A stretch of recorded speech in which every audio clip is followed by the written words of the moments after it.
Hi, ladies. Welcome back to Faunteeshow on Ladies Let's Talk Business with myself, Faustina. And today the topic is career change for nurses. How to write your CV, where to start from.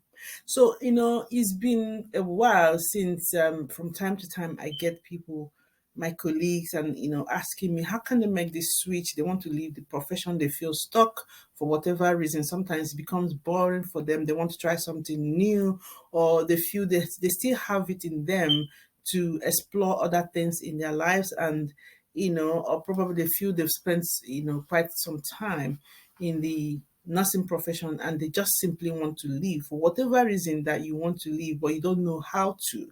This video, this video is for you. And if you know anyone who is in that situation, I will, ask you, urge you to please share this video with them because it will really, really help them. So the question has always been, how can I make this switch without feeling like a fraud? For goodness sake, why would a nurse feel like a fraud wanting to go into another sector? You know, Probably myself, I used to ask this question, or I used to feel this way before, until I began to, look into other professions or other careers or other things that people are doing or other requirements for different kinds of jobs. And I began to find that, look, you know, in fact, oftentimes I'm overqualified for most of these things because of the skill set that we acquired from School of Nursing, you know, and again, because the leaders, the council, the nursing councils around the world have not really positioned nursing properly. They have not, positioned the image of nursing properly in the job market, and so it sounds like nursing is not academic or intellectually challenging or something. So sometimes, oftentimes, when people hear that somebody is a nurse, what comes to their mind is, oh, you do know how to give injection now. That's the least part of being a nurse. That's the least thing in nursing, giving injection or giving medication, prescriptions and stuff. Like anybody can give prescription once it's been prescribed. That's just the least of what nurses do. Nursing, goes way, way, way beyond that.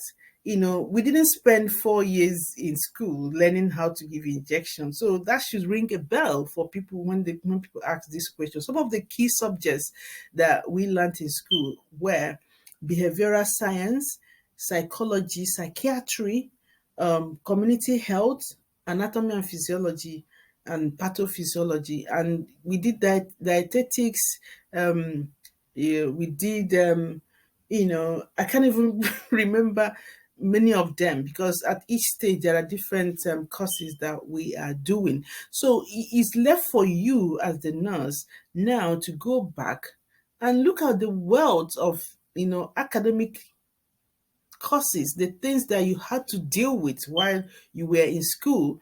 You know how the exams were. So many people have to, so many people who failed.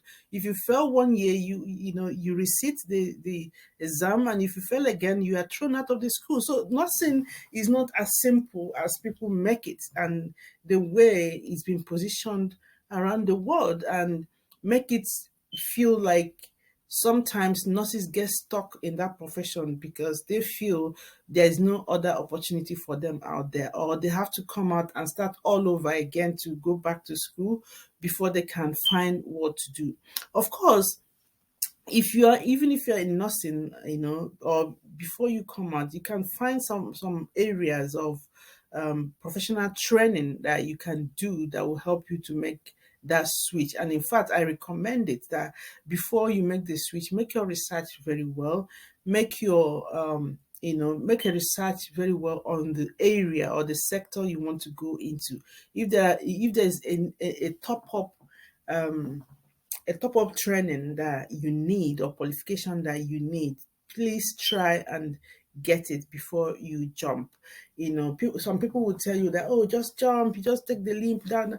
No, no, no, don't do that. You have to. Nurses are known for being organized and being, planners and stuff like that. So you have to apply those skills to your own life as well. Plan, and then execute those plans. Very well. So apart from the even the academic and the practicals that we do, there are a lot of skills that nurses acquire. We acquire a lot of skills both in school and because of the responsibilities that we face as even as student nurses. Once you join School of Nursing or start studying nursing, there are wealth of responsibilities that are heaped on your shoulders as soon as you step into either the School of Nursing or in the hospital. Because as students, we also have practicals in the hospital. So when a patient sees you, they don't know the difference between you as a student and as a qualified nurse. So as soon as you step into the profession as a student, the wealth of responsibility has already started. You have become a leader. Empathy, flexibility, patience, being organized, resilient, efficient. You have to be proactive. You have to be, a quick decision maker, and as well as it must be positive. You have to have strong communication skills. You name it. You have to be agile. You have to be, including the soft skills, people management. So you can even so the all the wealth of knowledge, that things that we are equipped with as nurses, gives us the opportunity to apply ourselves in different sectors, whether it's hospitality, whether it's admin, whether it's customer service, whether it's what's it called, people management like HR. So nurses, as soon as you step in as a nurse, we first imagine yourself, if you can help people at their lowest, imagine what you can do when people can actually have that discussion. So nurses see people, we see patients, we see humans at their lowest of the low. And I tell people all the time, although nurses are not given the credit when a hospital is performing very well, I'm telling you now, the performance of any hospital is totally dependent on the performance of their nurses. If the nurses are performing, if the nurses are efficient, if the nurses are professional and ethical and are doing great job, you will see that hospital performing. But where the nurses are not performing, it shows immediately. It shows in the performance of that hospital. So nursing is so crucial in in the hospital, and therefore in every area of life that needs management, whether it's managing people, whether it's managing projects, whether it's managing, the flow of work, managing. So nurses are managers. You are a manager as a nurse. So any organization, you can handle the managerial, element of that place, whether it's people management, whether it's project, whether it's anything, whether it's planning budgets, just name it, the record keeping, customer service. You have, check all the skills that are required for these in these sectors. Now, like I said earlier, before you make that switch, do your research. Research the sector you want to go to very well. And now that you are conversant with, you have come back to yourself to really go back to see all what you went through in the school, see all the academic challenges that you had to, brainstorm yourself and do and all that. And then tell me which qualification can you not match with your qualification as a nurse. Therefore, there's no room for imposter syndrome or feeling like a fraud when you want to switch. So there is no such thing around here. You're already a counselor, you're a manager, you're you're a leader, you are a carer. At the same time, you are a customer service personnel. You have the skills. You have the skills of personal assistance. You have the skill of hospitality skills. You have the skill of project management and stuff like that, HR, human resources and people management. So all the soft skills and the practical skills technical skills that you have acquired are all there for you to prove.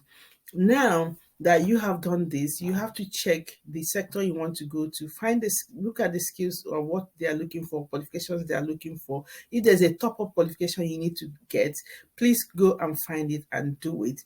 And then it's time for you to write your CV. Is it on your CV that you're going to prove all these things? That is why it's important for you to be convinced, first of all, of all the areas that, all the skills that you have acquired and you are proficient with. So, first of all, look at the job you want to look for and see the first 5 skills that they are looking for and compare it with the skills that you have, and then put them down that way on your CV and make it, a professional statement. Make it very clear, and concise and clear statements saying what you have, where you are in your profession, and what you intend to achieve and what you are bringing to that organization. And then you take it from there, put on the skills, at least target about 10 skills that are needed for that job, and then come over to your values and your qualities and your experience. Now, whatever hospital let's say you work at St. Mary's, whatever hospital, then that is where you are able to put down what are the key, you know, practical things that you did in that area that makes you stand out, that gives you the impetus to think that you can perform in this other area. Now, this is where I tell people, when you come into a place, in whatever position, apply yourself. Take responsibility. The more responsibilities you take, the more skills you will acquire. So sometimes people focus only on money, focus only on, you know, the immediate thing they are looking for. You can be in a particular profession but acquire the skills that you need to climb to anywhere you want to climb to. But it all comes down to you. Where you are already, were you able to take responsibilities? Were you able to acquire the knowledge and skills that you need to move on in that area? So the more you help people, the more you're helping yourself. The more you help the organization you're working for, whether paid or unpaid, the more you are equipping yourself for the next level. So that's where I will leave it with you then. And make sure that, wherever you work, you have a contact there. You have a referee there in case you need to, your next employer is looking for a referee. Can they, behind you, can the people you work with actually speak for you, that you know how to do that, or give a positive review of working with you? So these are things that you need to look into. Nurses show empathy. Imagine, you know, imagine breaking news of people losing their loved ones, and it's on your shoulders to do that. It takes a lot of skills for you to be able to handle the reactions and the backlash of such announcements and stuff like that, so you know how to handle those things. So these are the skills that you have to be looking at, at all times when you're writing your CV. Structure your CV in a way that it is convincing enough for an employer to even call you for an interview, so that you can now prove yourself and explain further what you can do. So that's all of it from me. If you know any nurse, like I said, please forward this to them so that they know they are not alone, they are not stuck, and they have all what it takes to, move their career further away from either nursing or to whatever area else they want to do, whether it's business or whether it's looking for another job in another, looking for job in another sector. You can do it. And I'm always here for you at Fonte. Send me email or find me on social media, and you can reach me. Let's have a chat. You know, I'm here, your coach. I'm helping you to make that career switch, or even if you want to start your own business, I'm also your business coach here. I've done this for more than 8 years now, and I can tell you, I can hold your hand and show you where the pitfalls are and how to jump over them. So that's all of it from me today. So you go out there, shine, and let the world know that you know what you are doing. Thank you for